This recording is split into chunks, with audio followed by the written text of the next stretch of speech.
Dan Josephson.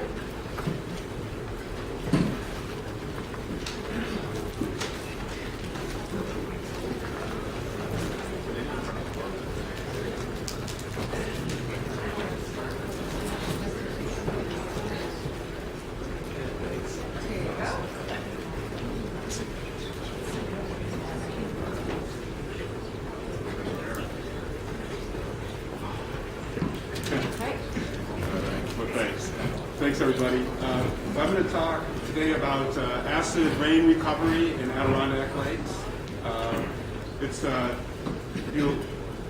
At the end of this, you'll see that we should consider this a conservation success story. This is something that's been going on a long time. People have heard about it for many years now, decades, since the 1950s. My co-authors on this are part of our Adirondack Fishery Research Program team at Cornell University. But spanning back over the decades, there's hundreds of people involved in these acid rain projects that ultimately led to what I'll talk about in terms of why we've had the kind of recovery we're having now. So what I'm going to do is I'll use Honondaga Lake kind of as a case history so that we can see kind of this arc of what happened in terms of the origins of acid rain, its impacts, ultimately the solutions, and the ongoing recovery to acid rain. So Honondaga Lake is located here in the, is the yellow, is that the blazer?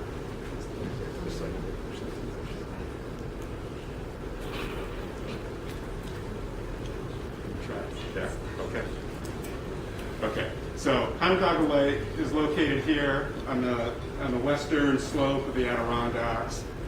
You can see it here in relation to the 52 Adirondack Lake survey lakes that have been monitored since the early 1980s to look at acid deposition, the chemistry, as well as some of the biota in those lakes, but largely monthly water chemistry sampling since the early 1980s. Onondaga Lake sits right up at about 2,300 feet. It gets a lot of deposition from the westerly, winds. It's the first big major elevation rise, coming out of the west. In addition, it has really thin soils, so very with little buffer capacity, so really vulnerable to this acid deposition that was coming in. And another feature of it is it does have a heritage brook trout strain, which is one of the 7 remaining heritage original strains of the Adirondacks. So we'll first look at the historical fish community in Onondaga Lake. It was originally just brook trout. After the glaciers receded, so when they were first in there, documented 1890 or so, it was just brook trout. There were some fish species introduced back in the late 1800s, which was common throughout Adirondack Lakes. You got lake trout, brown whitefish, and white suckers and creek chubs. All those species actually naturalized and had formed reproducing populations in Onondaga Lake. But by 1930, all but the lake trout and brook trout had disappeared from the lake. And then by 1955, the lake trout were gone. So these species are dropping out of the lake. No one's really kind of understanding what's going on here until the late 1950s, when Dr. Webster and Carl Schofield went into Onondaga, really started to understand that this appeared to be a low pH phenomena coupled with heavy metals. Not really knowing which metals were involved, but that there were high heavy metals at these low pHs that were being observed down in the below pH 5 in the 4s. So if we look at kind of piecing together what was the origin of this acidity, we're looking at the estimated wet deposition at Hunting Forest, which is north, more central in the Adirondacks, but gives you an idea of, you can see this increasing sulfate deposition as well as nitrate in the wet deposition. This is leading, these are strong acids that are acidifying these lakes. And you can see back here, you have this fish community all these species in it, and they start dropping out as this deposition's going up. These species are dropping out. We don't have really much pH data back in that era. There's one pH was taken in 1936. It was 6.0. We don't really know the method, but that's what it was. But you see here, these little icons show that there were brook trout still in Onondaga Lake, but the only place they were up in a handful, 4 to 5 small groundwater-fed tributaries that had deep glacial till.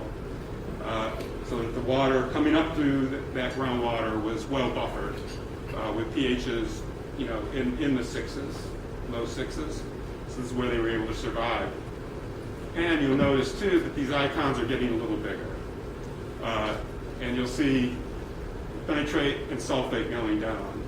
And there's a reason for that, and that's after 4 decades of research from the 1950s up to 1990 that determined the sources of acid rain, its impacts, and what we could do to change that was the amendments to the Clean Air Act in 1990. And they were aimed to reduce the sulfate, or the sulfur dioxide, as well as the nitrogen oxide emissions that were being produced. The sulfur largely coming from coal-fired plants, and that's where the big initial success was, putting scrubbers on these power plants and getting the sulfur out. So what has been the result so far? We've seen an 85% reduction in sulfur emissions, sulfur dioxide emissions, and about a 50% reduction in the NOx's. They're a little tougher to get at. If we continue on that trajectory, we'll never totally be rid of these emissions, but they're going to be reduced to even lower levels. And where we are right now is at a really good place. So we've cleaned up the emissions. The prediction is that we're going to see improvements in the chemistry of these Adirondack lakes and rivers. And so we'll look now at Onondaga and the response of the chemistry. And we base this on our summer water surveys, surface water chemistry, which is what we've typically used in acid rain studies in the Adirondacks for decades. It's summer surface water chemistry. So you'll see in these graphs I have that 1990 is where the amendments to the Clean Air Act started. And so you can see here consistent linear decreases in sulfate and nitrates in the surface waters of Onondaga. We don't have a lot of data going way back, but I showed you all those Adirondack Lake survey lakes. They look just like this. Just about every lake that's surveyed is showing these linear decreases consistently of nitrate and sulfate in Adirondack waters. And what the real key thing here is how it relates to pH and heavy metal chemistry, which the heavy metal that really ends up being the problem for fish is inorganic aluminum. And I'll explain that a little bit in a second. But if you see back here, before these amendments to the Clean Air Act, with all this heavy deposition coming in, you've got a lot of pHs that are consistently below 5 in the 4s. Once the act is implemented, we're seeing for about probably close to a 20-year period, pHs that are right in that 5.2 to 5.5 range. So getting better, but still kind of spinning its wheels there a little bit. And then all of a sudden, over the past 6 years, we jumped to another threshold, which is pH 6. So we are now at that's a threshold for large body zooplankton, cladocerans, which we're seeing a lot more of them in the lake. And the key, and the brook trout are improving too. We'll talk about that. But if you look here, this is the toxic threshold for brook trout. When you go below pH 5 into the pH 4s, you're going to really elevate this inorganic aluminum, which is essentially in the geology of the region, and it just goes into solution, and you're getting like levels of aluminum here, 8 to 12 micromoles per liter, super toxic. We put caged fish in the lake, and they'd be dead within 12 So they were just hanging on to these little groundwater-fed tribs for 3 or 4 decades. That's how they survived in there. Once that pH got to 5, above 5, you can see we're seeing this, again, a linear decrease in inorganic aluminum, almost to the point where it's 0 in some years. And so that's really benefiting the biota, because what inorganic aluminum does, it attaches to epithelial cells on the gills of fish, plankton that have gills, and causes mortality. A couple other kind of key things going on. We're seeing linear increases in chlorophyll A, particularly as these pHs have gotten up to 6 and these aluminum levels are really low. I think it's really benefiting a lot of these acid-sensitive plankton, phytoplankton. The other thing we're seeing is, which is happening not only in the Adirondacks, but in a lot of waters all over the world, is this increase in dissolved organic carbon.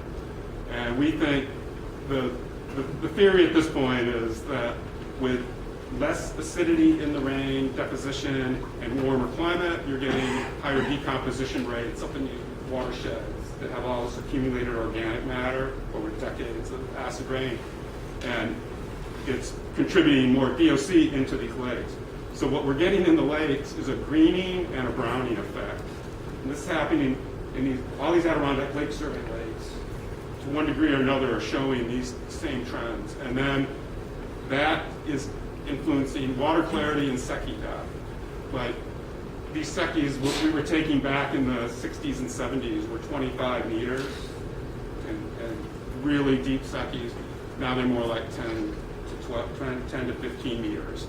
So water clarity is really decreasing, and we're getting shallower thermoclines, and there's a lot of things going on in Adirondack Lakes in terms of the chemistry and physical structure of the lakes. So moving to the biological response, I'm just going to show you what we're seeing with brook trout in Honondaga Lake. And our best historical data is we've done trap net surveys in late October at 6 sites in the lake to get an adult brook trout index. This is when these brook trout spawn. And so what we found back here in the 1970s, we were catching maybe 1 fish per trap net night, and mostly in association with these tributaries. And not to date myself, but I did that survey in 79, so that was a long time. And so, but you can see then we had a long stretch here where we didn't net the lake because we had other projects we were working on. It was essentially a dead lake, so to speak. Not totally dead. We knew there were brook trout in the little tribs, but not out in the lake itself. But in 2000, we were tracking, we knew things were improving chemically wise, but we weren't really putting a lot of focus at Honondaga. But in 2000, there were some people that had cottages on this lake that were reporting to us they were catching brook trout off their docks. So we got right in there immediately, put our nets in, and we're catching 20 to 30 times the numbers of fish that we were catching back here in the 70s. And so, and you'll see this. These are some stockfish here. What we did was when that recovery was just starting, we did take a couple year classes of eggs, raise them, stock them back in. They're Honondaga strains. But when we did that on a low population, the stockfish basically dominated those 2-year classes. So we don't do that. This is now it's totally wild, and we're monitoring it as a wild population. The other thing we're doing is just to look at the reproductive potential out there and the amount of spawning, red counts. Early November, we go out. We do the entire shoreline of the lake, walk tributaries, and count all the reds that we see. They spawn on groundwater, so they're very specific for these groundwater sites. And what you can see is, if you remember how that chemistry kind of stayed in the low 5s, but in recent years, as the chemistry is getting better, the adult population is getting larger. We're seeing a lot more spawning. They're expanding spawning beds. We don't really know all the original spawning areas, but they are actually expanding spawning shoals out in the lake. So we'll see where it all goes. But there still remains a lot of acidified tribs. 80% of the tribs are chronically acidified. So that piece may still hinder a big recovery that makes it look like it did supposedly, in the 1800s, what was described as superabundant brook trout. And then real quickly, what we did historically for 40 years in the Adirondacks, we were liming lakes to mitigate this low pH. Basically, we put lime on the ice, bring the pH up, precipitate the aluminum, so we could have viable brook trout fisheries in these lakes, largely through stocking programs, but we also lime some lakes that have wild populations to protect them. And this just shows all those liming years. Our target, those black dots are all the years we limed. We stopped liming in the winter of 2014. And our target was pH 6. We were able to maintain that through liming. As soon as we saw 2014, we saw that these lakes like Honnedaga, Adirondack Lake Survey lakes, were holding at pH 6. We stopped liming. These lakes we no longer lime. We had to lime for 40 years to maintain fisheries. And then finally, on unlimed lakes, these are lakes that either were logistically hard to get at to lime them, or they were bogged. They didn't meet criteria for liming. We did not lime them. But here's an example of a couple lakes that we saw chemistry that was just good enough here, a pH and aluminum chemistry, to start stocking these lakes that hadn't had fish in them for we don't even know how long. That they've been acid for a long time.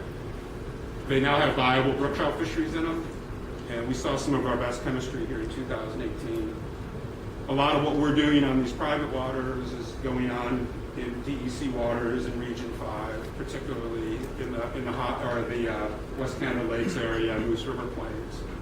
So, just in conclusion, the amendments to the Clean Air Act led to the reduction in these acid emissions and increasing pH, A and C, less aluminum toxicity.